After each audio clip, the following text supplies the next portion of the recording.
उसको पूरा करेंगे कि पवित्र आत्मा केवल अन्य भाषा या केवल आत्मा के फल तक निर्भर नहीं होता। पवित्र आत्मा उससे आगे भी कुछ आपके जीवन में काम करता है। तो पवित्र आत्मा जब हमारे जीवन में आता है तो साथ में बहुत सारे आत्मा के वरदानों को हमारे अंदर प्लांट कर देता है। जैसे हम देखते हैं कि हम जब दुनिया में पैदा होते हैं और पैदाइश के साथ जो जिस घर में परिवार में हमारा जन्म होता है, उस परिवार के अंदर जब हमारा जन्म होता है तो उस परिवार में कुछ चीजें हमको विरासत में मिल जाती हैं। और जैसे विरासत में मिलती हैं, जैसे मान लीजिए हमारे पिता के पास गाड़ी है, घोड़ा है, बंगला है और ये सब कुछ है। लेकिन जो है उसमें हमको अलग से कोई अपने पिता के ऊपर क्लेम नहीं करना पड़ता है कि साहब जो है मतलब कोर्ट में जाके क्लेम करना है कि पापा की ये जमीन मेरी है, जायदाद मेरी है, या धन दौलत मेरा है, किचन मेरा है। ये सब चीजें विरासत से जन्म के साथ आपको मिल जाती हैं। ऐसे ही जब हमारा नया जन्म होता है, और जब नया जन्म हमारा पिता, पुत्र और पवित्र आत्मा में होता है, पिता, पुत्र और पवित्र आत्मा के नाम से हम बपतिस्मा लेते हैं। पवित्र आत्मा हम पर उतरता है, और जब पवित्र आत्मा उतरता है तो पवित्र आत्मा रूंगे हाथ हमारे पास नहीं आता है। पवित्र आत्मा अपनी बड़ी सामर्थ के साथ आता है और वो हमारे अंदर वरदानों को प्लांट कर देता है। पर प्रॉब्लम क्या होता है कि हम बाल्य अवस्था में होते हैं तो हमें हमारे बाप की हैसियत क्या है, बाप में बाप का मिल्कियत क्या है, बाप की दुकानें मकानें कहाँ हैं, बाप की जमीन जायदाद कहाँ है, ये बाल्य अवस्था में हमें पता नहीं होता। लेकिन धीरे धीरे धीरे धीरे जब हम मिच्योरिटी के अंदर आते हैं तो हमें पता चलने लगता है कि मेरा पिता जो है एक बहुत धनाढ्य पुरुष है। उसकी दुकानें हैं, उसके मकान हैं, उसके खेती बाड़ी है, उसके फार्म हाउस है। और हम उन बातों को जानने लगते हैं, और ना केवल जानते हैं लेकिन धीरे धीरे फिर हम जो है उनके ऊपर काम करना शुरू कर देते हैं। पिता के कामों में अंदर हाथ बढ़ाना शुरू कर देते हैं, और पिता के अधिकारों को भी इस्तेमाल करना शुरू कर देते हैं। और धीरे धीरे इसी प्रकार से जब हम पिता, पुत्र, पवित्र आत्मा के नाम से बपतिस्मा लेते हैं तो वो पवित्र आत्मा के जो वरदान है उनको हमें मांगने की जरूरत नहीं पड़ती है। वो अपने आप हमारे अंदर इनबिल्ट हो जाते हैं। पर चूंकि क्या है कि हम बाल्यावस्था में होते हैं, हमारी बुद्धि इतनी विकसित नहीं होती, तो इन द बिगिनिंग हम जो है उनको ऑपरेट नहीं कर पाते। और हम परमेश्वर से हमेशा एक ही प्रार्थना करते रहते हैं कि ये प्रभु हमें वरदानों से भर दो, हमें वरदान दो, हमें वरदान दो, हमें वरदान दो। तो मैं आपको थोड़ा क्लियर कर देना चाहता हूं कि आत्मा के वरदान आपको मांगने की जरूरत नहीं है। मां ऑलरेडी वरदान आपके अंदर इम्प्लांट है। जरूरत इस बात की है कि आप उन वरदानों को जो आपको पवित्र आत्मा के द्वारा मिले हैं उनको पहचानना शुरू करो, उनको इस्तेमाल करना शुरू करो। और जैसा पौलुस अपने बेटे तिमोथी को कहता है कि मेरे हाथ रखने के द्वारा भी कुछ वरदान तुझे मिले हैं। इसका मतलब क्या है? परमेश्वर के संतों के हाथ के नीचे रहने से या उनके द्वारा भी कई वरदान हमारे अंदर इम्प्लांट हो जाते हैं। तो अब पौलुस कहता है अपने बेटे को कि वो उन वरदानों को पहचान और उन वरदानों को चमका दे। तो ऐसे ही जब हम वरदानों को या परमेश्वर की आत्मा को या अभिषेक को या सामर्थ को प्राप्त करते हैं, तो अगर हम उनका इस्तेमाल नहीं करेंगे तो हम देखेंगे कि हम हमेशा एक ही प्रार्थना करते रहेंगे, और शैतान उस प्रार्थना से बड़ा खुश होता है कि ये लोग आत्मा के वरदान मांग रहे हैं, वरदान मांग रहे हैं, वरदान मांग रहे हैं। हम मैं आज आपके कानों को ये बता देना चाहता हूं कि आपकी बुद्धि खुल जाए कि आपको मांगने की जरूरत नहीं है। आपके अंदर वो इम्प्लांट हो चुके हैं। पर जरूरत इस बात की है कि आप उनको इस्तेमाल करें और उसके अंदर आगे बढ़ने की कोशिश करें। अब देखिए, जैसे दुनिया के अंदर हम देखते हैं कि हमारे पास एक घर होता है तो हम दूसरे घर की तैयारी करते हैं। एक गाड़ी हमारे पास होती है तो हम दूसरी दूसरी प्राप्त करना चाहते हैं। मतलब हर व्यक्ति उन्नति करना चाहता है। अब मैं आपको बताना चाहता हूं कि जब पवित्र आत्मा में आपका जन्म हुआ तो बहुत सारे वरदान आपके पास आ गए, या एक वरदान आ गया, या दो वरदान आ गया, या आपको मालूम पड़ा कि ये एक वरदान मेरे अंदर है।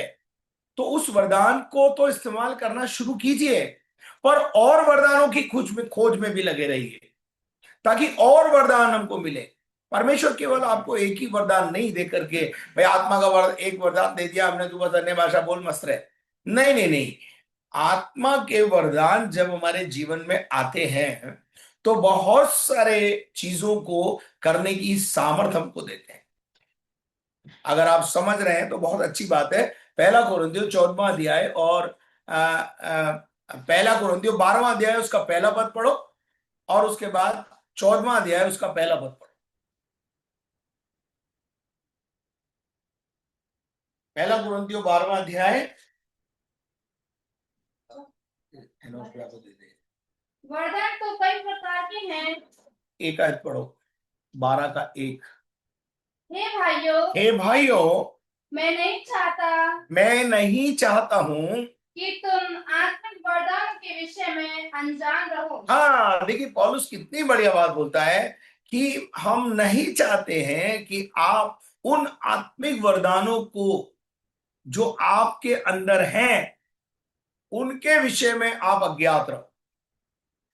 अब आपको एक उदाहरण देता हूं मैं कि एक जो है जंगल में एक हिरनी होती है, और हिरनी को जो है कस्तूरी की जो है खुशबू आती है, और वो पूरे जंगल में छलांगे लगाती रहती है और कस्तूरी को ढूंढती रहती है।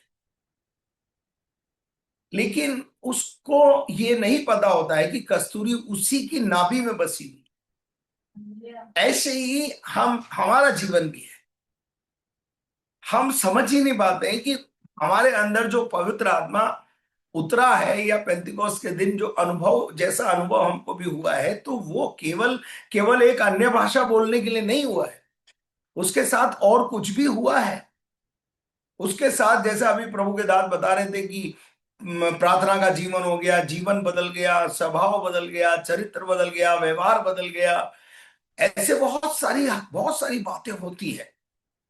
तो पवित्र आत्मा जब आता है तो आपके जीवन में आपको वरदानों से भर देता है। लेकिन अब 14 अध्याय के पहले पद में जो पौलुस कह रहा है कि ये सारे वरदान तुम्हारे अंदर हैं, लेकिन और भी वरदान है जिनको तुम्हें प्राप्त करना है, उनकी धुन में रहो। पढ़ो 14 का 1। प्रेम का अनुकरण करो, प्रेम का अनुकरण करो, और आत्मिक वरदानों की भी धुन में रहो। आत्मिक वरदानों की, वरदान की नहीं लिखा है, वरदानों की। इसका मतलब आत्मिक वरदान एक नहीं है, आत्मिक वरदान बहुत सारे हैं। जो आत्मा, जब पवित्र आत्मा आता है तो हमारे अंदर साथ में लाकर इनबिल्ट कर देता है। तो आज के बाद मैं आपको बताना चाहता हूं, विश्वासी, यदि आपने तौबा किया है, बपतिस्मा लिया है, पवित्र आत्मा पाया है, तो आपको वरदान आपके जो अंदर है उनको निकालना है, उनको चमकाना है। और धीरे धीरे आपको पता चलेगा कि आपके पास एक वरदान नहीं है, कई वरदानों से परमेश्वर ने आपको नवाजा है। मैं एक छोटा सा उदाहरण देकर आपको आगे बढ़ना चाहता हूं। हालांकि यह बात अभिषेक से संबंधित है। एलिया का जो चेला था एलिशा, एलिया ने एलिशा एलिशा ने एलिया से कहा, दिस इज माई डिजायर कि जो चमत्कार, जो सामर्थ के काम आपने किए हैं उससे अधिक मैं करना चाहता हूं, उससे दुगना करना चाहता हूं। देखिए, ये तो वहां तो यीशु मसीह से पर एलिशा ने एलिया से मांगा था। लेकिन नए नियम में जो हमारा गुरु है उसने कहा तुम्हें मांगने की जरूरत नहीं है, जो काम मैं करता हूं उससे बड़े बड़े काम तुम करोगे। इसके लिए प्रभु यीशु मसीह ने हमसे आगे होके बोल दिया कि जो मैं कर रहा हूं उससे भी बड़े बड़े काम तुम करोगे यदि तुम विश्वास करोगे तो। अब हम बात करते हैं कि एलिशा ने एलिया से कहा, तो एलिया ने बोला कि भाई बात तो तूने मांगी है लेकिन बहुत कठिन बात मांगी है, लेकिन अगर तू कठिन परीक्षा में से होकर गुजर जाएगा, और एक परीक्षा उसके लिए ठहरा दी, एक बात उसके लिए ठहरा दी कि तू यदि उस अभिषेक को पाने के लिए तत्पर रहेगा, धुन में रहेगा, तो ये तुझे मिल जाएगा। और उससे एक शर्त बताई उसे कि मेरा उठाए जाने का समय नजदीक आ गया है, और मैं अभी कभी भी उठाया जा सकता हूं, या मैं ये दुनिया कर छोड़ के जाऊंगा। उस समय अगर तू जागा हुआ होगा, अगर तू वो जागरूक होगा, और अगर तू मुझे उठाते हुए, ऊपर उठाते हुए देख लेगा, तो ये चादर जो मेरी है ये मैं तेरे पर डाल दूंगा और तेरी तमन्ना उससे पूरी हो जाएगी। अब आप देखते हैं कि ऐसी कठिन परीक्षा में एलिया ने एलिशा को डाल दिया। अब एलिया ने एक दिन बोला, मैं बेतेल को जाता हूं, मैं गिलगाल को जाता हूं।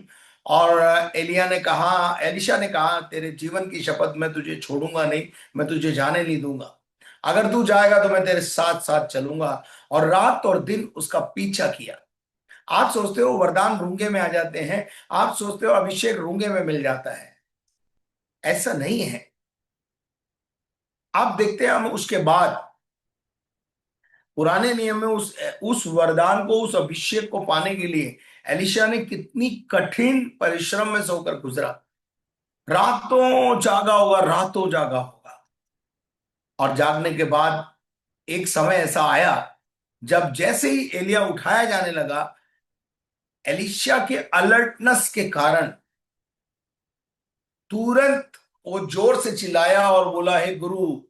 और गुरु ने अपने वायदे के मुताबिक वो चादर जो उसकी थी उसके ऊपर डाल दी, और उसने उस चादर को उठाया और चल पड़ा। और चादर को ले जाकर के उसने अलमारी में रख दिया, ट्रंक में रख दिया, बक्से में रख दिया, या लॉकर खरीद के लॉकर में रख दिया। ऐसा नहीं किया।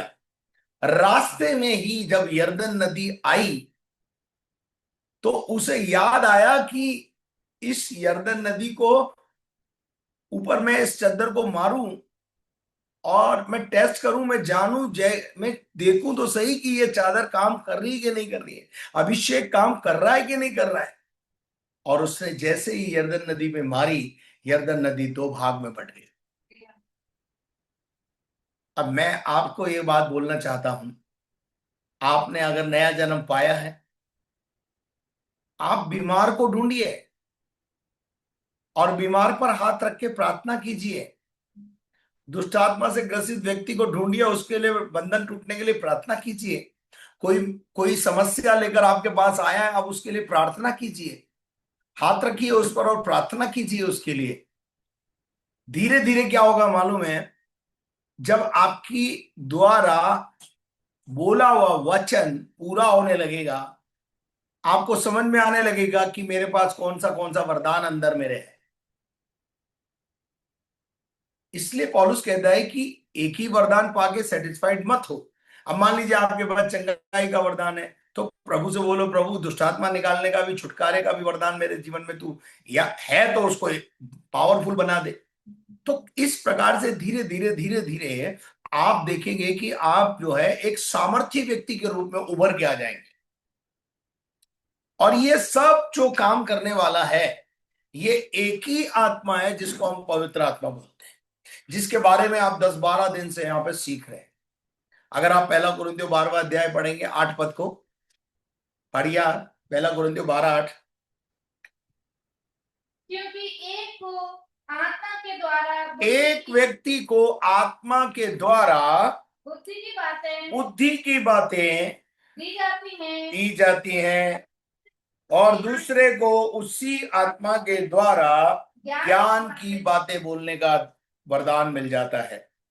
मेरे अजीजों, यहाँ पर चौथे पद में अगर आप देखें तो यहाँ लिखा, वरदान तो कई प्रकार के हैं, परंतु वो एक ही आत्मा है जो आपको, आपके अंदर उन वरदानों को ऑपरेट करने की ताकत देता है।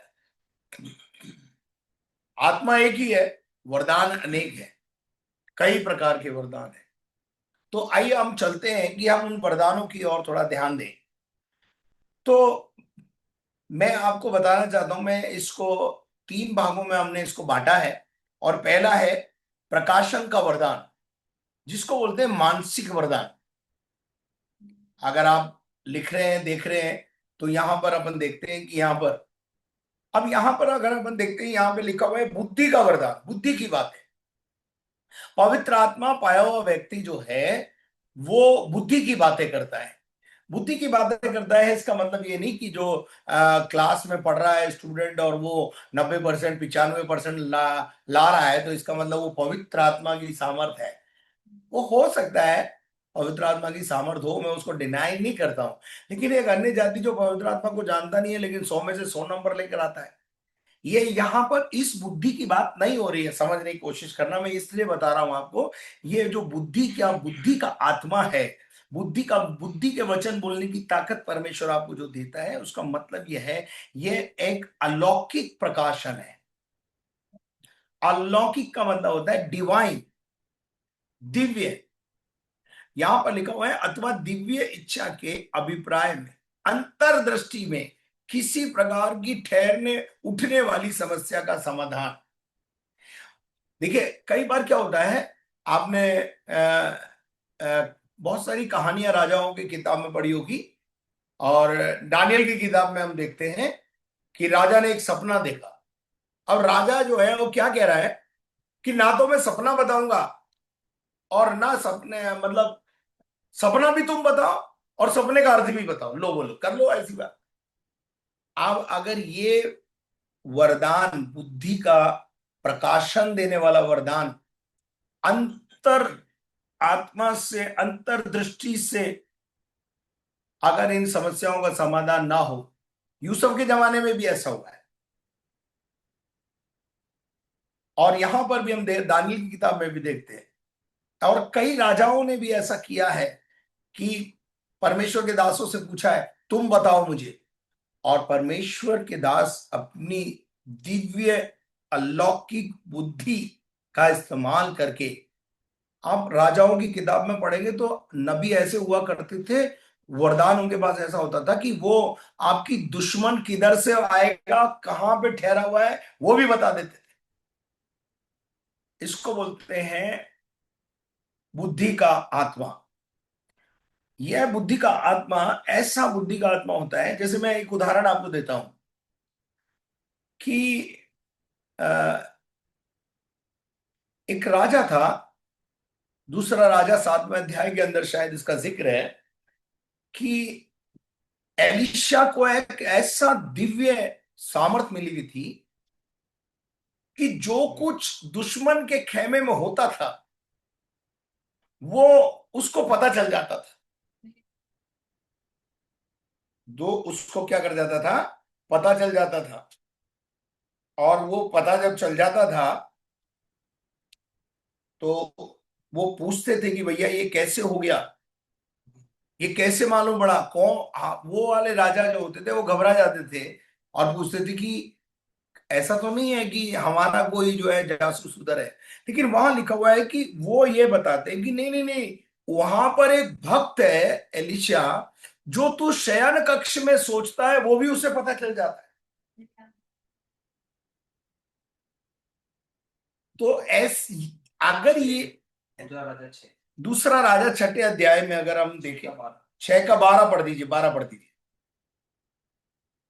एलिशा जो इस्राएल में भविष्यद्वक्ता है, हाँ, वह इस्राएल के राजा को वे बातें भी बताया करता था। वे बातें भी बताया करता है। अब ये कौन सी आत्मा काम कर रही है? ये परमेश्वर की आत्मा प्रकाशन, प्रकाशित कर रही है कि दुश्मन के खेमे में क्या चल रहा है।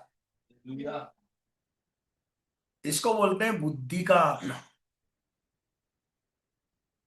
और केवल समस्या नहीं बताता है, समस्याओं का समाधान भी बताता है आत्मा।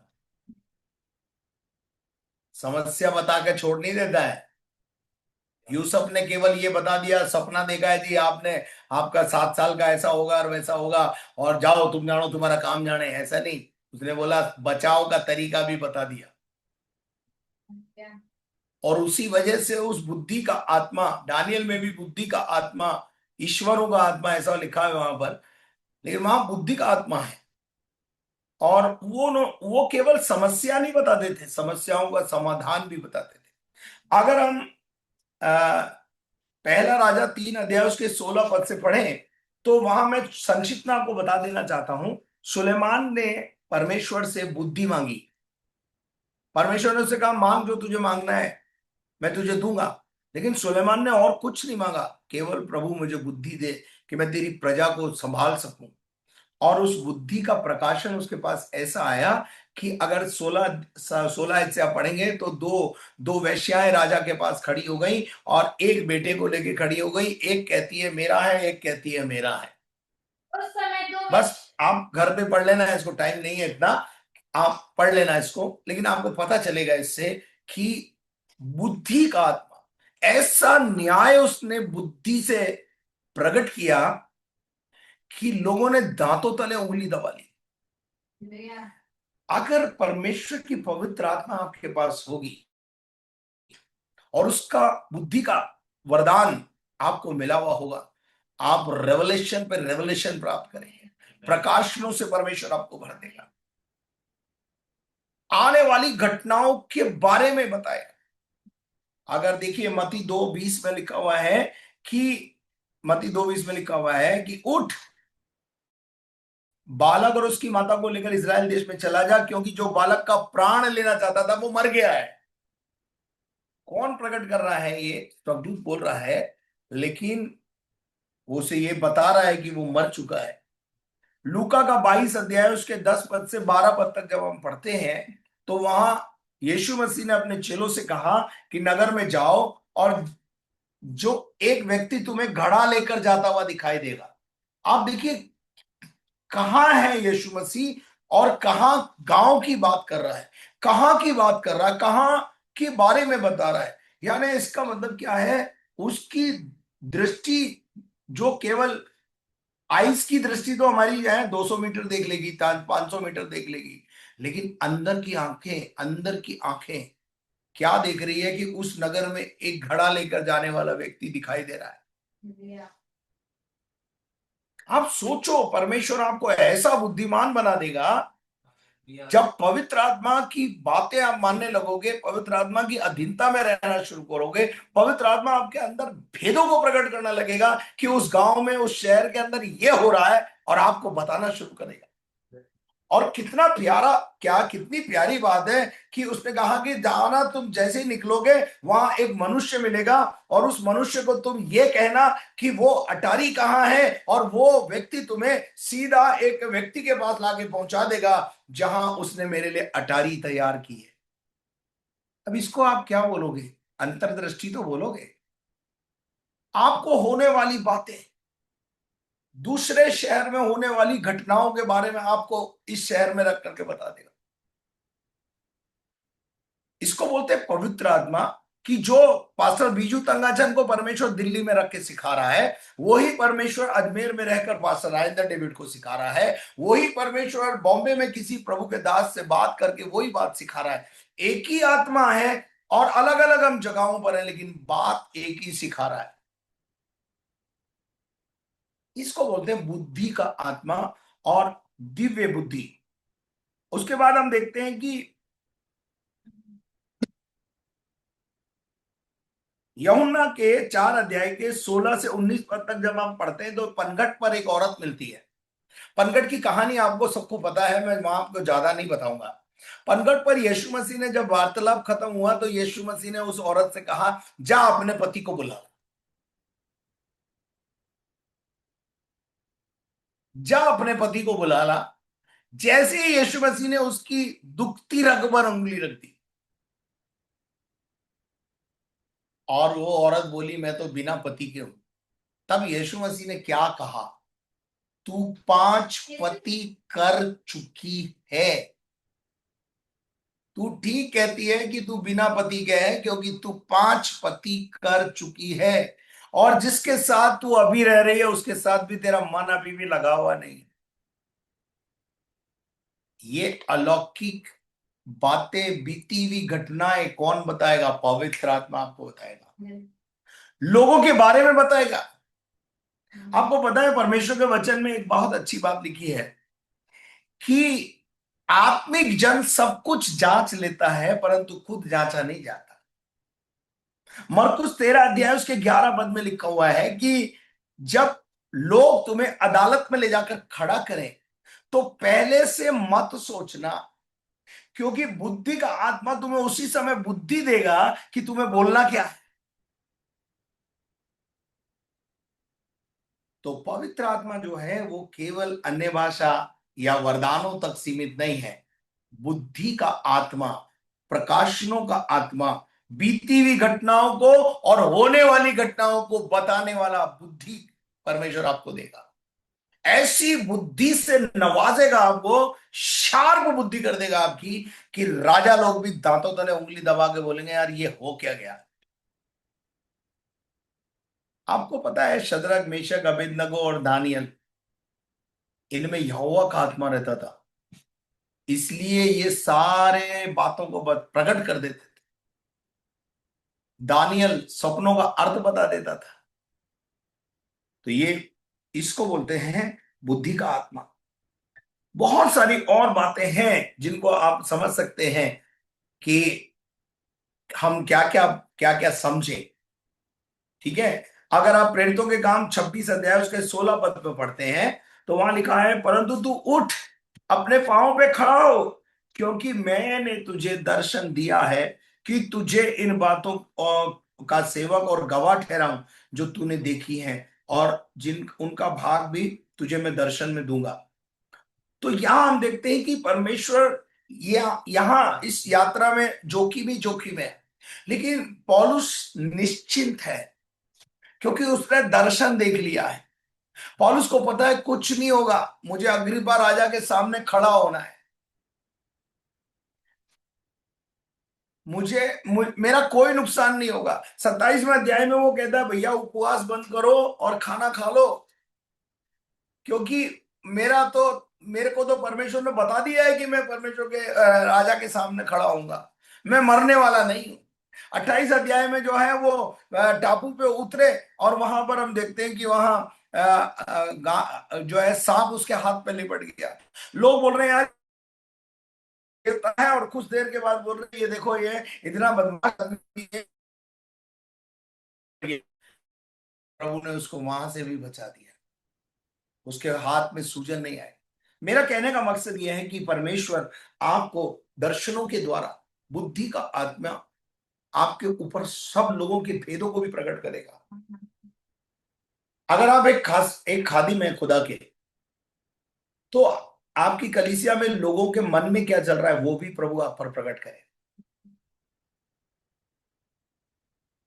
आपके बच्चे गलत चल रहे हैं वो भी आपको बताएगा बुद्धि का आत्मा। मतलब अंतर्दृष्टि खुलेगी आपकी, ये वाली आंख नहीं। ये अगर बंद भी हो ना किसी की, लेकिन अगर अंदर की आत्मा आंखें खुली है तो वो भेद की बातें बताना चालू करेगा, क्योंकि पवित्र आत्मा अंतर्दृष्टि देने वाला परमेश्वर। तो यहां पर हम देखते हैं फिर दूसरा एक और बात है इसके अंदर, ज्ञान का वचन। हमने दूसरा वहां देखा है ज्ञान का वचन, ज्ञान देगा, ज्ञान प्राप्त करेगा, है ना। दूसरा कुरिन्थियों, और उसका अपन क्या पढ़ रहे थे, 12वां अध्याय, और वहां पर हम देखते हैं कि पढ़े भाई वो 8 आयत को फिर से पढ़े, दूसरे को उसी आत्मा के अनुसार ज्ञान की बातें, ज्ञान का वचन। अब इसमें भी हम देखते हैं कि वो दिव्य ज्ञान, दुनिया का ज्ञान नहीं, संसार का ज्ञान नहीं, दिव्य ज्ञान, आपको बिब्लिकल नॉलेज और अलौकिक प्रकाशन। देखिए, एक ही आयत पर अलग अलग प्रकाशन परमेश्वर अलग अलग लोगों को, भक्तों को देता रहता है। तो ये कौन देने वाला है? पवित्र आत्मा है।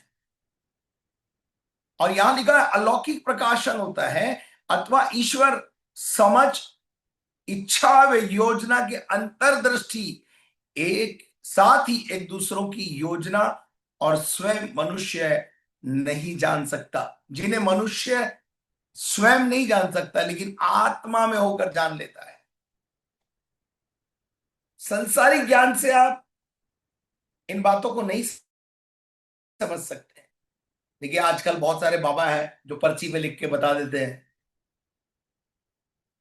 ये सब जो है ना ट्रिक्स है। ये सब ट्रिक्स हैं, ये सब फंडे हैं। और हम परमेश्वर के सेवक लोग ऐसा काम नहीं करते हैं। जब परमेश्वर का आत्मा हमें बोलता है तो हम बोलते हैं उबारे जा करके, नहीं तो हम नहीं बोलते हैं। अगर कोई बोलता हो तो मैं उसके बारे में सहमत नहीं।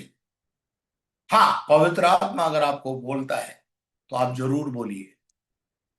लेकिन अब पवित्र आत्मा आपको नहीं बोल रहा है, जबरदस्ती आप अपने आप को एक भविष्यद्वक्ता घोषित करना चाहते हैं, तो ये गलत बात है। परमेश्वर जो है अपना आत्मा आपको देगा, आपको आपकी समझ को खोलेगा। और मैं आपको बता देना चाहता हूं कि उत्पत्ति का 1 अध्याय उसके 1 और 2 पद को जब हम पढ़ते हैं तो वहां हम देखते हैं कि जब पवित्र आत्मा अपना काम करता है, पढ़िएगा। आदि में परमेश्वर ने हम्म। पृथ्वी की सृष्टि की। हम्म। पृथ्वी बेडौल और सुनसान पड़ी थी, हाँ। और गहरे जल के ऊपर अंधेरा था। देखिए यहां पर आपको धरती के हालात दिखाई दे रहे हैं, बिगड़ा हुआ माहौल दिखाई दे रहा है, लेकिन आत्मा तैयार है उस बिगड़े हुए माहौल को सुधारने के लिए। बस आत्मा का ही बात का इंतजार कर रहा है, एक शब्द का इंतजार कर रहा है। और जैसे ही प्रभु ने शब्द बोला, पवित्र आत्मा ने काम करना शुरू कर दिया। मैं भी इस भेद को आपको बताना चाहता हूं। आप बोलिए, पवित्र आत्मा काम करना शुरू करेगा। आप किसी बेडोल चीज को देखते हैं, आप किसी टूटे हुए परिवार को देखते हैं, आप घोषणा करिए, आप वचन बोलिए, पवित्र आत्मा उसको जोड़ देगा। लेकिन आपके बोलने से पहले क्या होता है, आपके अंदर जो है ना वो शक का कीड़ा काम करने लग जाता है। और मैं बोलूं नहीं हुआ तो, नहीं हुआ तो क्या करेगा, वो मारेगा क्या आपको? अरे नहीं हुआ, ऐसा होगा ही नहीं। तुम बोलोगे आत्मा काम करेगा, ऐसा होगा नहीं कि तुम बोलो और आत्मा काम नहीं करे। लेकिन आपका प्रॉब्लम है, आप बोल ही नहीं पाते। देखिए कई बार क्या होता है, ज्ञान का आत्मा क्या होता है, किस प्रकार से ज्ञान प्राप्त होता है। 1 शमूएल 3 अध्याय उसके 7 पद से 15 पद तक जब हम पढ़ते हैं तो वहां हम देखते हैं कि वहां पर एक छोटा सा बालक है जिसका नाम शमूएल है, और वहां एक नबी है जिसका नाम एली है। और वहां पे लिखा हुआ है, पढ़ना बेटा। वह बालक शमूएल एली के सामने 7 से उस समय तक शमूएल यहोवा को नहीं पहचानता था। शमूएल की यहोवा परमेश्वर से मुलाकात नहीं है, वो परमेश्वर के बारे में इतना नहीं जानता है, because he was a little boy. वो एक बहुत छोटा बालक है। और वो कह रहा है कि ना तो यहोवा का वचन उस पर प्रकट हुआ था। ही don't know about the word of God. आगे। और ना यहोवा का वचन भी उस पर प्रकट हुआ था। फिर तीसरी बार यहोवा ने शमूएल को पुकारा। But god wants to reveal something upon Samuel. परमेश्वर का आत्मा सैमुएल से बात करना चाहता है। परमेश्वर स्वयं, परमेश्वर उससे बात करना चाहता है, उस छोटे बच्चे पर अपना रिवील करना चाहता है, कुछ प्रकाशन देना चाहता है, कुछ अंदर की बातों को बता देना चाहता है।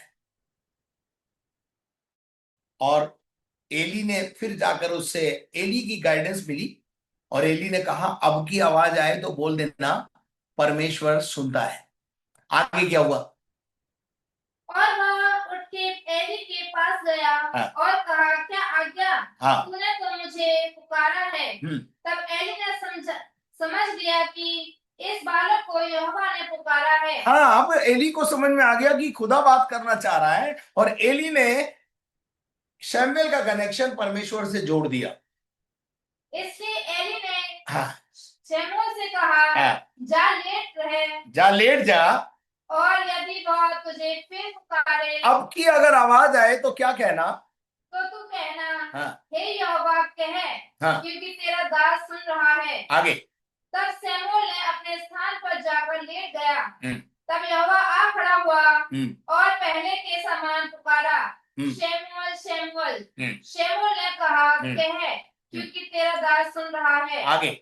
यहोवा ने शमूएल से कहा, सुन, मैं इस्राएल में एक ऐसा काम करने पर हूँ। अब देखिए यहाँ पर परमेश्वर जो अभी तक हुआ नहीं है वो प्रकट कर रहा है। सुन, मैं इज़राइल में एक ऐसा काम करने पर हूं जिससे सब सुनने वालों पर सन्नाटा छा जाएगा। अभी वो घटना घटी नहीं है, लेकिन उस घटना के घटने से पहले परमेश्वर अपनी ज्ञान का आत्मा उस बच्चे को ज्ञान दे रहा है कि अब ऐसा होने वाला है। आगे बढ़ दे। उस दिन मैं एली के विरुद्ध वह सब कुछ पूरा करूंगा जो मैंने उसके घराने के विषय में कहा। उसे आरंभ से अंत तक पूरा करूंगा। और क्योंकि मैं तो उसको यह कहकर जता चुका हूँ कि मैं उस अधर्म के कारण जिसे वह जानता है सदा के लिए उसके। अब आपको बस मैं ज्यादा पढ़ाना नहीं चाहता, आपको समझ में आया कि परमेश्वर जो है हमें ज्ञानवान बना देता है। हमारे ऊपर कुछ बातों का प्रकाशन आने लगता है, कुछ ऐसी घटनाएं जो घटने वाली है उनको बताता है, या बुद्धि की आत्मा के द्वारा हमें ऐसे प्रकाशनों से भर देता है जो हमारे समझ से बिल्कुल परे होते हैं। अगर आप दूसरा राजा छठा अध्याय उसके 8 पद से 12 पद तक पढ़ेंगे तो वहां परमेश्वर का दास एलिशा जो है वो एक जो है बाइबल स्कूल चलाता है, ये समझ लीजिए, स्टूडेंट के साथ एक नदी के किनारे जो है वो क्या काटने गया हुआ है, बांस काटने गया हुआ है। और जब बांस काटा जा रहा था तो क्या हुआ, अरब का राजा, बस आप मैं बता रहा हूं क्या हुआ, वहां एक घटना घटी। और वो घटना ये थी कि जो है कुलाड़ी बेड से निकलकर पानी में गिर गई। अब यहां पर देखिए ईश्वरीय ज्ञान काम करता है। वो रोने लगा। एलिशा ने आगे पूछा, भैया कहा कुलाड़ी कहाँ गिरी थी? उन्होंने बोला यहां गिरी थी। उस उसने क्या किया? एलिशा ने क्या किया? तो इस्राएल के राजा, हाँ, परमेश्वर के भक्त ने पूछा, सात पद, उसने कहा, उसे उठा ले। देखिए यहाँ छठे पद में हम देखते हैं कि छठा पढ़ना, परमेश्वर के भक्त ने पूछा, वह कहाँ गिरी? हाँ। जब उसने स्थान दिखाया तब उसने एक लकड़ी काट कर वहां डाल दी। एक लकड़ी का टुकड़ा काट के डाला। और लकड़ी देखिए लकड़ी हमेशा तैरती है और लोहा उड़ता है, लेकिन जब लकड़ी डाली तो लोहा तैरने लगा। ये सारे अलौकिक काम आत्मा ही करता है।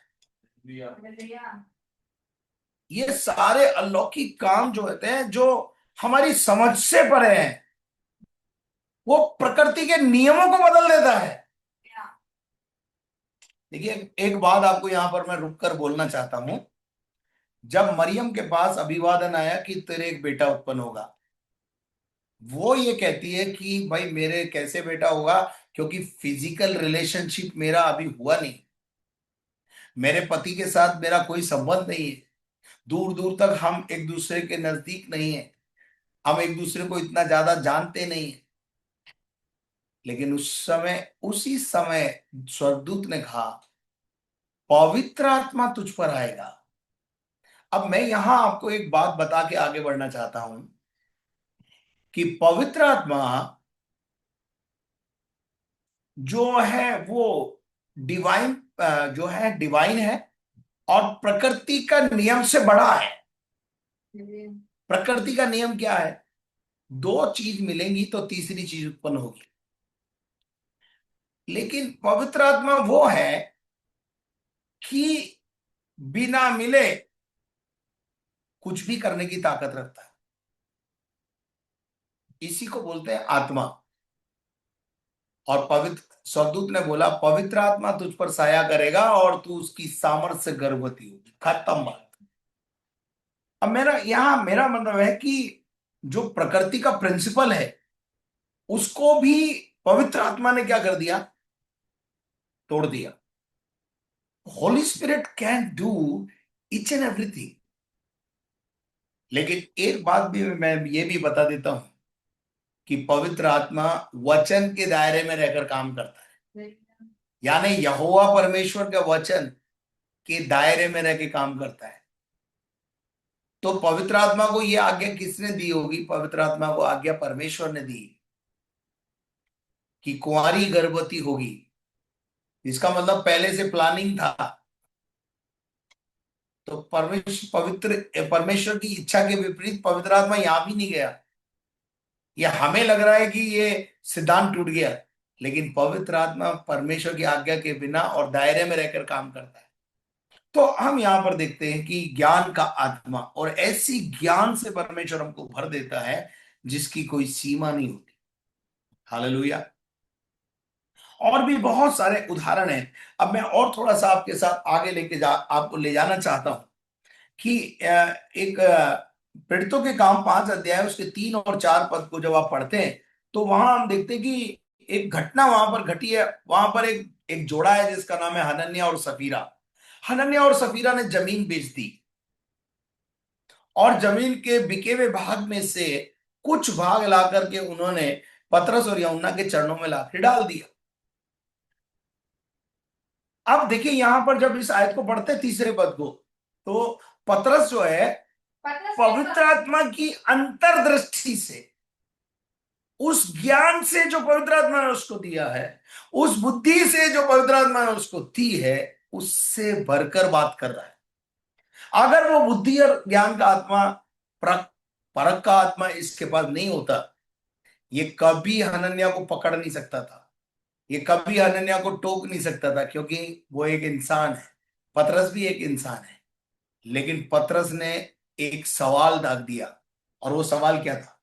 पतरस ने कहा, हाँ, हे हनन्याह, शैतान ने तेरे मन में यह बात क्यों डाली? इससे पहले अगर आप पूछेंगे, देखेंगे तो वहां लिखा है कि क्या जमीन इतने में बिकी और उसके दास में से कुछ रख छोड़ा, और यह बात। हाँ, पढ़ दो आगे पढ़ दो। कि तू पवित्र आत्मा से झूठ बोले, हाँ, और भूमि के दाम में से कुछ रख छोड़े। अब देखिए, पतरस तो मंदिर में है, और ये जो घोटाला हुआ है ये हनन्याह सफीरा के घर में हुआ है।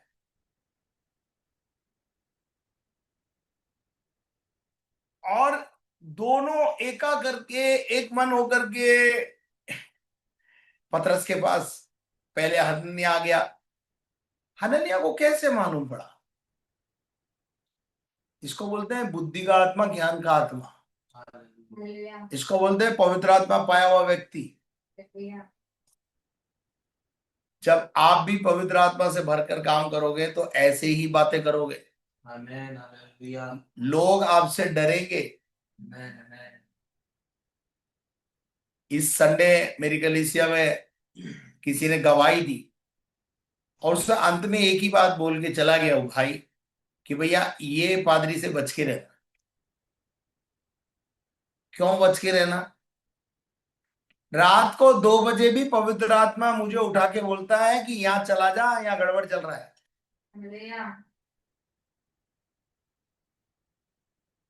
क्या पास्टर बीजू आप सुन रहे हो?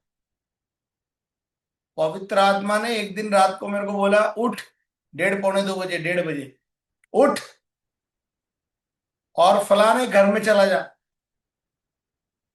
मैंने मेरे पत्नी को उठाया, मैंने बोला, उठो मैडम, होली स्पिरिट बोल रहा है मुझे कि उस भाई के घर जाना है।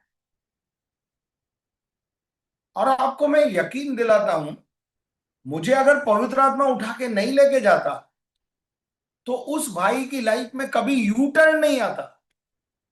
लेकिन वो जो मेरी नाइट विजिट थी, रात की एक विजिट ने उस पूरे परिवार में एक हलचल मचा दी। रात को 2 बजे कौन पादरी विजिट करता है मुझे बताओ? पास्टर बीजू करता है कोई? है। फैमिली कोई नहीं। मेरी कलीसिया में आके पूछो, रात को 2 बजे जब मैं उस भाई के घर पहुंचा, डिवाइन डिवाइन चेंज परिवार में आ गया, डिवाइन चेंज। लेकिन अगर मैं पवित्र आत्मा की बात नहीं मानता उस रात, तो वो भाई आज सेवा में नहीं होते, वो परिवार आज सेवा में नहीं होता। Holi spirit will guide you, he will give you wisdom. वो क्या घटना घट रही है वहां ले जाकर आपको खड़ा कर देगा। कुल्हड़ी में जो गुड़ फोड़ रहे हैं ना, वो पता चलेगा पादरी को। हनन्या और सफीरा ने कुल्हड़ी में गुड़ फोड़ा। ये वरदान है, वरदान। ये हर एक पादरी के पास नहीं होता है। आप चाहते हैं तो प्रभु से मांगो, आपको भी मिल सकता है। पर पतरस के पास ये वरदान था कि जो कुल्हड़ी में गुड़ उधर घर में फूटा, उसके बारे में पवित्र आत्मा ने उसको बता दिया। ये जो आ रहा है ना, ये पूरा भाग नहीं ला रहा है, ये घर में कुछ छुपा के आया है। और पवित्र उससे पूछा, क्या जमीन इतने में बिकी? हाँ हाँ साहब, इतने में बिकी। अरे तुमने झूठ बोलने में एका किया, पति पत्नी दोनों ने एका किया है।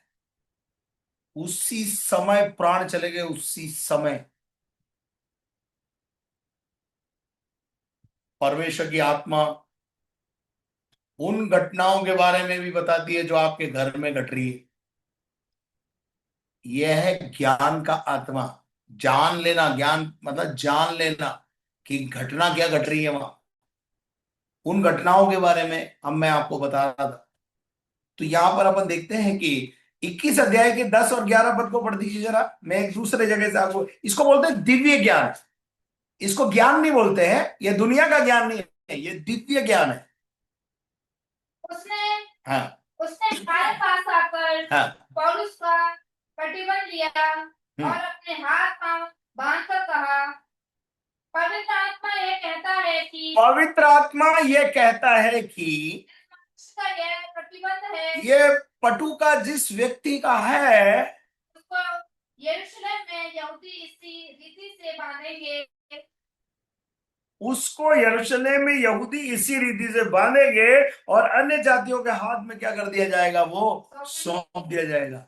अभी कुछ घटना घटी नहीं है, 21वें अध्याय में यह घटना घटी नहीं है, लेकिन अबुगुस नाम का एक व्यक्ति है जिस पर अलौकिक ज्ञान, दिव्य ज्ञान प्रकट हुआ है, दिव्य बात प्रकट हुई है।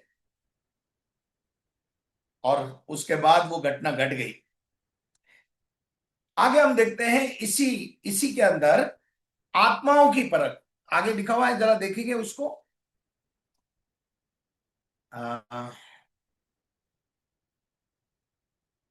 और किसी को उसी आत्मा से विश्वास, और किसी को आत्मा के द्वारा चंगा करने की, और किसी को परखने की। हाँ देखो 10 पद में लिखा हुआ है आत्माओं की परख।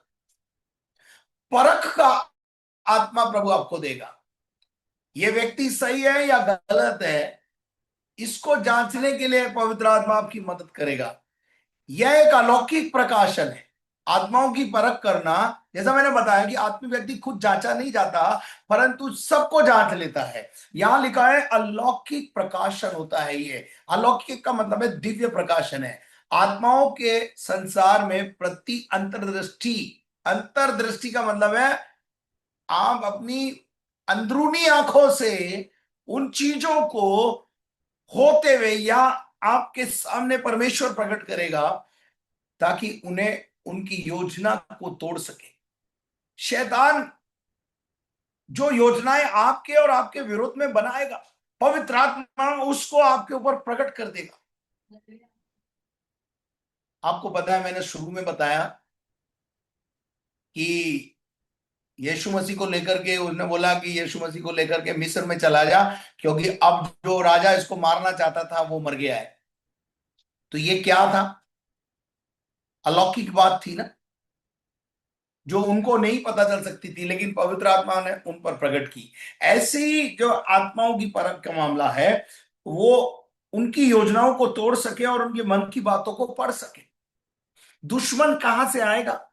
दुश्मन की योजना क्या है? इसलिए पौलुस अपनी पत्री में एक जगह लिखता है, तुम शैतान की युक्तियों से अनजान नहीं हो।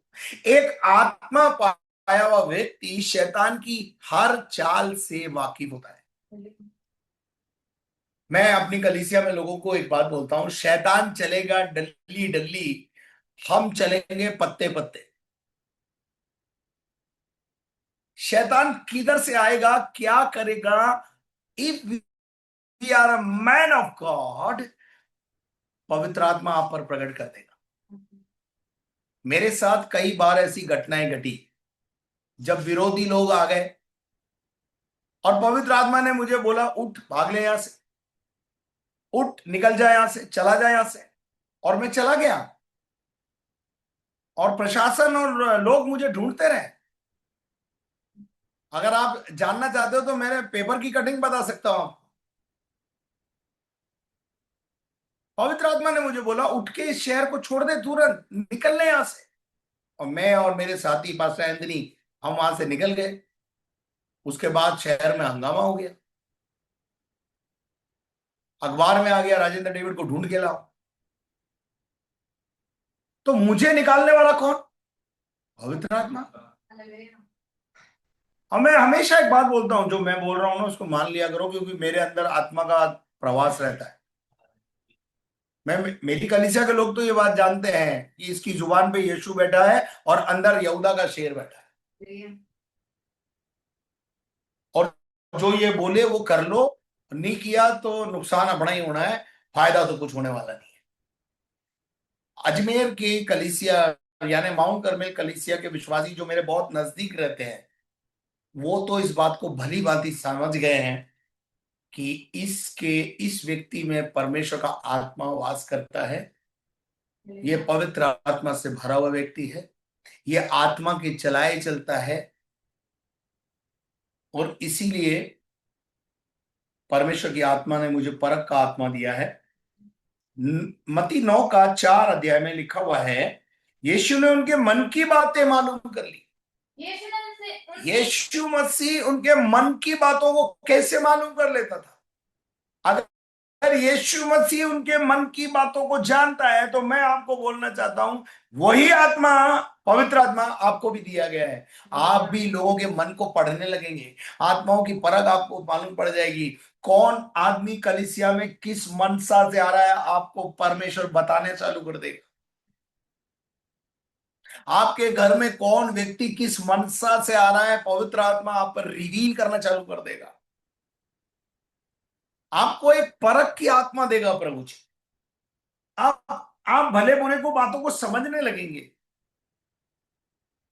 लूका 13 का 16 में लिखा है, क्या यह उचित नहीं था कि यह जो इब्राहिम की बेटी है, जिसे शैतान ने 18 वर्ष से बांध रखा है। अब देखिए यहां पर यीशु मसीह को कैसे मालूम पड़ा ये इब्राहिम की बेटी है? कौन है जिसने ये दिव्य प्रकाशन प्रभु यीशु को दिया है? वो है पवित्र आत्मा। प्रेरितों के काम 13 अध्याय 9 और 10 पद को पढ़ दे।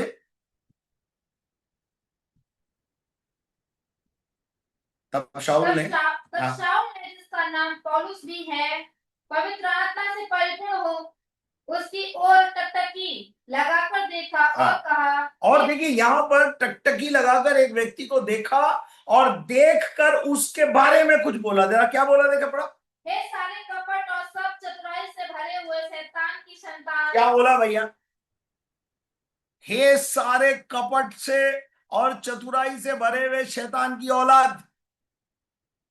कैसे जाना पौलुस ने कि यह व्यक्ति गड़बड़ है? ये परख की आत्मा प्रभु ने हमें दी है। आप भी जानोगे, अगर पवित्र आत्मा आपको मिला है तो आप भी जानोगे। अब मैं यहां पर एक रुककर आपको एक बात बताता हूं। देखिए संसारिक तौर से आपके घर में अगर मान लीजिए जवान बेटी है और पड़ोसी लड़के का आना जाना ज्यादा है, तो आप क्या करेंगे? आप अपनी संसारिक बुद्धि से इस बात को जानेंगे, समझेंगे कि इस लड़के का मेरे घर में बार बार आना जाना उचित नहीं है। आप उसकी मनसा को भांप लेंगे और आप उस पर प्रतिबंध लगाएंगे और अपने बच्चों पर भी प्रतिबंध लगाएंगे। गोयल साहब सही बोल रहा हूं ना? अब इसी प्रकार से इस बात को अपन आध्यात्मिक जीवन में लेते हैं। आध्यात्मिक जगत में भी बहुत सारे झूठे शिक्षक, झूठे पासवान, झूठे भविष्यद्वक्ता, झूठे नबी आपके पास आकर आपको आपके पास्टर से और आपकी कलीसिया से अलग करने की कोशिश करेंगे। आपको उनकी मनसा समझना है कि भैया ये मेरे पास्टर के साथ नहीं आया है, छुप के आया है और आने के बाद कार्मेल की बुराई कर रहा है या एफजीसी के किसी चर्च की बुराई कर रहा है, तो इसकी मनसा क्या है भाई? यह चाहता क्या है भाई? अब देखो, वहां तो बुद्धि बहुत काम कर रही है, विश्वासी की बुद्धि वहां तो अपनी संसारिक बुद्धि बहुत काम करती कि ये लड़के का आना ठीक नहीं है। देखो मैडम, पति पत्नी को बोलता है, पत्नी पति को बोलती है और दोनों मिलकर के मना कर देते हैं। लेकिन अगर आपके घर में कोई झूठा नबी आ रहा है, झूठा पादरी आ रहा है, झूठा प्रचारक आ रहा है, झूठी शिक्षाएं लेकर के आ रहा है, क्या आपको परख की आत्मा नहीं है कि ये क्यों आ रहा है?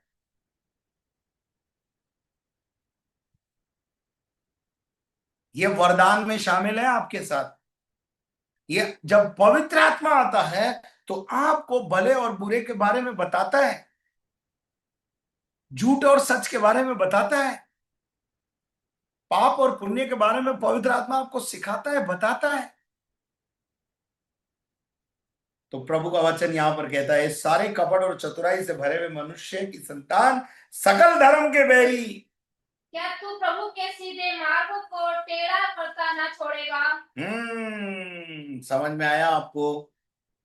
मरकुस 16 प्रेरितों का काम 16 का 16 पढ़ दीजिए।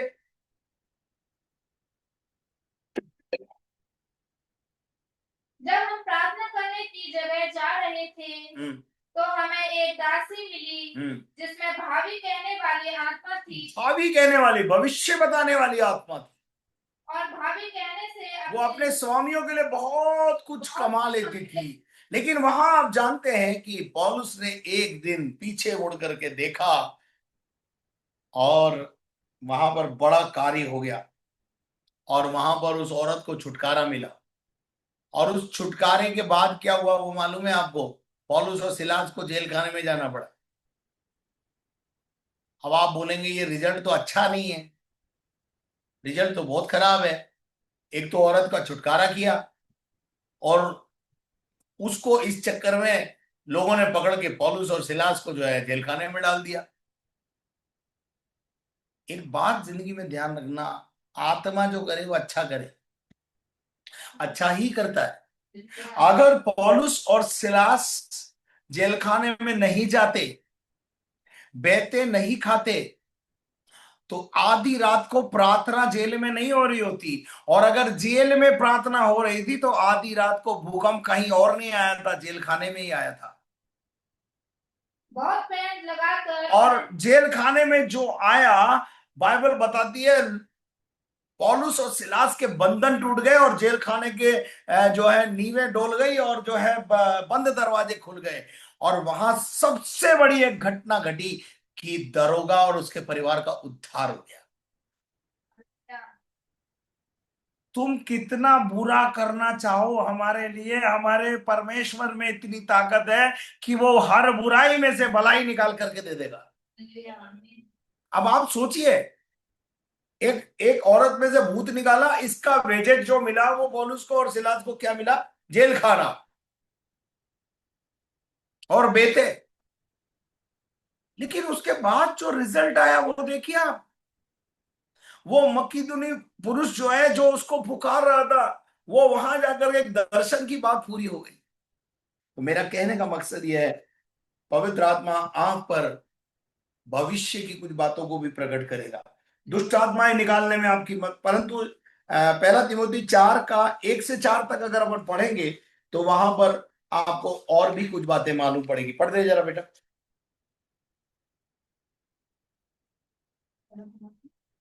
4 का 1 से 4।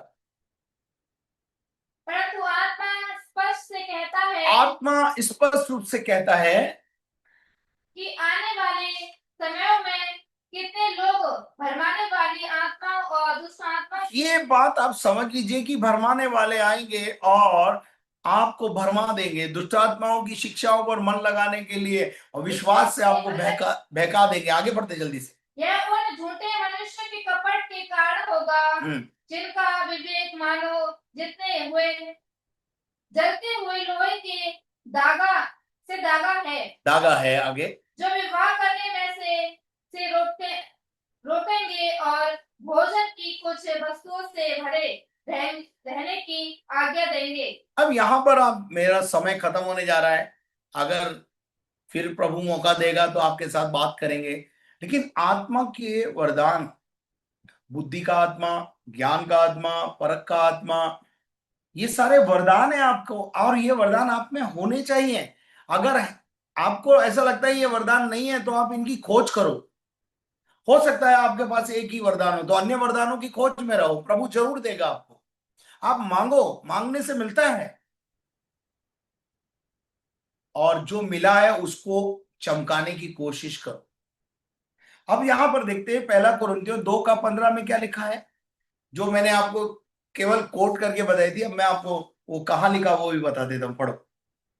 आत्मिक जन सब कुछ जांचता है। आत्मिक जन अपनी परख की दृष्टि से, यानी जो अंतर्दृष्टि है उससे सब कुछ जांच लेता है, और परंतु वह आप किसी से जांचा नहीं जाता।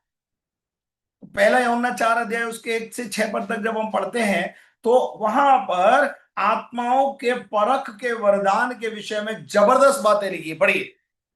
हे प्रिय, हर एक आत्मा की प्रतीति न करो। इसलिए पवित्र आत्मा आपको बता रहा है कि हर एक आत्मा की प्रतीति मत करो, हर एक शिक्षक को जो है, बहुत सारे शिक्षक मत बटोरो, और वहां लिखा हुआ है आत्मा पर विश्वास करो। आगे बढ़ो। वरन आत्माओं को परखो कि वे परमेश्वर की ओर से हैं। कौन सी आयत पढ़ रही है आप?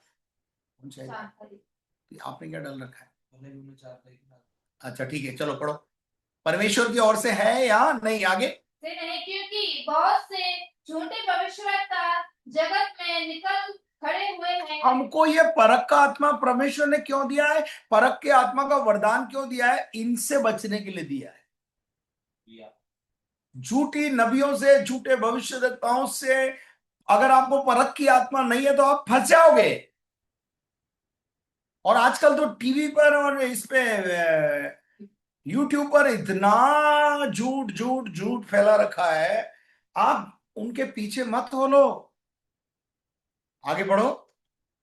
परमेश्वर का आत्मा तुम इस रीति से तुम इस रीति से पहचान सकते हो, जो आत्मा मान लेती है, आत्मा जो मान लेती है कि यीशु मसीह पर आया है और वह परमेश्वर की ओर से है। वो परमेश्वर की ओर से है। आगे, और जो आत्मा यीशु को नहीं मानती, जो आत्मा यीशु को नहीं मानती, वह परमेश्वर की ओर से नहीं, वो आत्मा, वो प्रचारक परमेश्वर की ओर से नहीं है। और वही तो मसीह के विरोध की आत्मा है उसके अंदर, वो सच्चाई का विरोध करने में लगा हुआ है, और जिसकी चर्चा तुम सुन चुके हो कि वह आने वाला है और अब भी जगत में है। और हे बालकों, तुम परमेश्वर के हो और तुमने उन पर जय पाई है। तुमने उन बातों पर जय पाई है, क्योंकि जो तुम में है वह उससे जो संसार में है, तो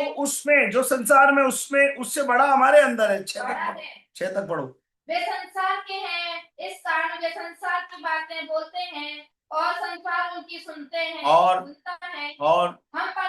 हम परमेश्वर के हैं, हमने आत्मा पाया है, हमने आत्मा के वरदानों को चखा है, जाना है, पहचाना है, इस्तेमाल भी किया है हमने। और जो परमेश्वर को जानता है वो हमारी सुनता है। जो परमेश्वर को नहीं जानता वो हमारी नहीं सुनता। जो परमेश्वर को नहीं जानता वो हमारी नहीं सुनता। और इस प्रकार हम सत्य की आत्मा और भ्रम की आत्मा को यहाँ देखिए दो दो आत्मा के विषय में, या भ्रम की आत्मा और सत्य की आत्मा। हमारे को प्रभु ने सत्य की आत्मा दी है, भ्रम की आत्मा में नहीं हम। और अगर मैं आपसे कहना चाहता हूं, यदि आप भ्रमित हो रहे हैं तो बचिए। ये 10-12 दिन का जो पवित्र आत्मा के विषय में क्लासेस चलाई हैं, वो इसीलिए चलाई हैं ताकि आप भ्रमित ना हो जाएं। आपको पता है बाइबल में लिखा है कि चुने हुए भी भ्रमित हो जाएंगे। आज जो ये छोटा सा 10 दिन 12 दिन का क्लास लगा करके आपको मजबूत करने का जो प्रयास है, ये परमेश्वर के दासों की मेहनत है। और ये चाहते हैं कि आप YouTube की झूठी शिक्षाओं पर विश्वास ना करो, सत्य को पहचानो, सत्य की आत्मा आपके अंदर काम करे। और यही सत्य की आत्मा ही परख की आत्मा है। और ऐसा परमेश्वर आपको ऐसा वरदान दे कि आप आने वाले दिनों में झूठ और सच, झूठे नबी और सच्चे नबी, और झूठे शिक्षक और सच्चे शिक्षकों के अंदर अंतर कर पाओ। ये वरदान मैं आपको यीशु मसीह के नाम से फूंकता हूं, बोलता हूं, ले लीजिए, ले लीजिए, मैं दे रहा हूं आपको। बाइबल में लिखा है कि ये वरदान हाथ रखने से वरदान मिलते हैं। यीशु मसीह ने एक दिन अपने चेलों को सामने खड़ा करके बोला, लो पवित्र आत्मा लो, और उन पर फूंक दिया। मैं जानता हूं मैं आप पे हाथ नहीं रख सकता, पर मैं प्रभु यीशु मसीह के नाम से आपके अंदर बुद्धि का आत्मा, ज्ञान का आत्मा, परख का आत्मा आपके अंदर आ जाए, इसके लिए मैं यीशु मसीह के नाम से आप पर फूंकता हूं, आप पर घोषणा करता हूं।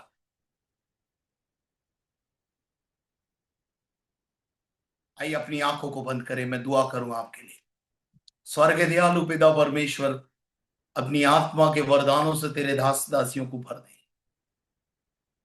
जो दान और वरदान इनके अंदर है उनको चमकाने के लिए इन्हें ताकत।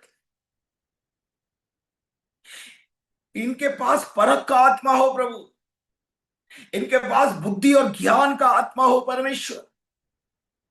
दिव्य सामर्थ्य इनके जीवन में काम करे। इनको मालूम पड़े प्रभु वो घटनाएं जो घट गई और जो घटने वाली है। प्रभु ऐसा प्रकाशन तेरे लोगों को तू दे दे। धन्यवाद करता हूं, तूने मेरी प्रार्थना सुनी है। यहां तक सिखाने के लिए आपने मुझे बल दिया, समय दिया। धन्यवाद, यीशु के नाम से मांगता हूं, आमीन। Over to pastor Biju. Pastor Biju, thank you very much, may god bless you. समय का अभाव है क्योंकि 10 बजे फिर दूसरों को दूसरी उसमें जुड़ना है, इसलिए मैंने अपना विराम कर दिया है। परमेश्वर आपको आशीष दे।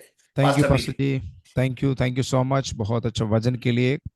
खासतौर से गिफ्ट के बारे में, पवित्र आत्मा का वरदानों के बारे में आपने बताया। बहुत बहुत धन्यवाद। प्रभु आपको आशीष करें और आपका सेवकाई को भी प्रभु बढ़ाएं। और मैं आप सभी से निवेदन करना चाहूंगा कि परमेश्वर के दास ने अभी बताया कि आप जो प्रेरितों का किताब पहला, प्रेरितों का नहीं, जो 1 कोरिन्थियंस चैप्टर 12 में हम इस प्रकार पढ़ते हैं, आप अनजान ना रहो, वरदानों के बारे में अनजान ना रहो। तो मैं आप सभी को एक होमवर्क देना चाहता हूं। अब सब लोग वरदानों के बारे में सेल्फ स्टडी करें, वचन पढ़ना सीखे, ताकि जब आप जो चीज के बारे में आपको मालूम नहीं है, वो प्रभु आपके हाथ में कैसे देंगे। तो आज मैं आपको सभी को एक होमवर्क दे रहा हूं, स्टडी करो वरदानों के बारे में। ओके। और दूसरी बात, जो 14वें अध्याय में, 1 कुरिन्थियों 12 में ये लिखा है, और 14वें अध्याय का पहला पद में ये लिखा है कि आप उसका धुन में रहो, मतलब उसके लिए आप चाहत रखो, उसके लिए प्रार्थना करो। ओके, ये दोनों बात करने के लिए तैयार हैं आप? आपको वरदानों के बारे में स्टडी करना है और उसके बारे में प्रार्थना करना है, उसके लिए वेट करना है, उसके लिए रोज प्रार्थना करना है। और दो काम और करना है आपको। अगर आपके पास गिफ्ट आया तो आपको, और जैसे परमेश्वर के दास ने बताया, और गिफ्ट के लिए मांगना है, और गिफ्ट के लिए आपको प्रार्थना करना है कि एक में संतुष्ट ना हो जाए, और गिफ्ट के लिए प्रार्थना करें। अगर आपके पास कोई गिफ्ट है, उसको आप और तेज करो, उसको और शार्प बनाओ। जैसे परमेश्वर के दास ने बताया कि पवित्र आत्मा आपको और बहुत क्या बोलते हैं, शार्पन करते हुए परमेश्वर आपको बहुत अच्छे से इस्तेमाल करेंगे। तो आइए हम मिलकर उसके लिए खोज में रहें। और कल एक दिन हमारे पास बच गया है, तो यदि अगर आपके पास कोई सवाल हो, कोई डाउट हो पवित्र आत्मा से संबंधित, अभी आज भी मुझे ऐसा लग रहा है कि अभी ये 15 दिन में भी क्लास खत्म नहीं होंगे। और भी काफी सारी बातें प्रभु ने, जब भी परमेश्वर के उपस्थिति में बैठता हूँ प्रभु और बातों को बताते हैं, तो काफी सारे बातें अभी 3-4 दिन और बताऊं तो भी खत्म नहीं होंगे, ऐसे बातें प्रभु ने बताया। तो बाद में हम देखेंगे उसको, लेकिन हम कल समाप्त करेंगे। और आपसे मैं ये सवाल करना चाहूंगा, कितने लोग तैयार हैं पवित्र आत्मा के वरदानों को प्राप्त करने के लिए? जैसे परमेश्वर के दास ने आज बताया कि आपके सेवकाई में हो, परिवार के अंदर हो, व्यक्तिगत जीवन के अंदर हो, कुछ भी कहीं भी हो, तो प्रभु आपको चीजें बताएंगे। जरूर आप उसके लिए प्रार्थना करें, उसके लिए आप धून में रहें, तो परमेश्वर आपको और वरदानों से आपको भरेंगे। आइए अपनी आंखों को बंद करें, प्रार्थना करके यहाँ समाप्त करेंगे। प्रभु जी, हम आपको धन्यवाद करते हैं आज के दिन के लिए। परमेश्वर के दास को आपने बहुत अच्छे रीति से प्रभु इस्तेमाल किया, आज गिफ्ट के बारे में, वरदानों के बारे में हमें बताया। प्रभु हम प्रार्थना करते हैं हम सबके ऊपर वो वरदान आने पाए, क्योंकि वो हम सबके लिए है। प्रभु जी, उसके बारे में जानने के लिए, उसके बारे में जो अनजान ना रहने के लिए प्रभु हम मदद करें, और उसके लिए प्रार्थना में रहें, उसके लिए धून में रहने के लिए प्रभु हमें मदद करें, ताकि हम प्राप्त कर सके और आने वाले दिनों में हम परमेश्वर के राज्य के लिए काम आने वाले होने पाए, और परमेश्वर हमें इस्तेमाल करने वाले होने पाए। हम धन्यवाद करते प्रभु जी, जितने भी लोग आज शामिल हुए हैं सबके जीवन में प्रभु नया कार्य को करे। धन्यवाद करते प्रभु जी, आदर महिमा जला स्तुति प्रशंसा आपको मिले, यीशु मसीह के पवित्र और मीठा नाम से मिलकर मांगते हैं, सुनो और कबूल कर स्वर्गीय पिता। आमेन, आमेन, आमेन। प्रभु आप सबको आशीष करें। जो एक लिंक मैंने ग्रुप में भेजा हूं, तो आप उसमें ज्वाइन कर दीजिएगा, ताकि जो जितने भी सेक्शंस अभी हुए हैं उन सारे सेशंस का लिंक वगैरह अगर आपको चाहिए तो उसी ग्रुप में मैं डाल दूंगा। और आने वाला जो प्रोग्राम है, ऐसे क्लासेस होंगे, तो उसके बारे में भी आपको इन्फॉर्मेशन मिलता रहेगा। तो आप बाइबल को अच्छे तरीके से सीखे, अच्छा व्यक्ति से सीखे, ऐसे नहीं कि कहीं ना कहीं से सीखे, कुछ भी उल्टा सीधा सीखे। जो व्यक्ति आपको सिखाएंगे आप भी खुद उसको परख के देखे कि बाइबल के अनुसार ये सही है कि नहीं, और परमेश्वर परमेश्वर के सेवकाई में आगे बढ़ते रहें। और कल एक दिन हमारे पास बच गया है, जो उसके लिए आप प्रार्थना करें, और कल कुछ और बड़े बड़े कार्य आपके जीवन में होने पाए। Thank you so much. प्रभु आप सबको आशीष करें। कल हम वापस मिलेंगे, तब तक प्रभु आपको सुरक्षित रखे। God bless you all. Good night.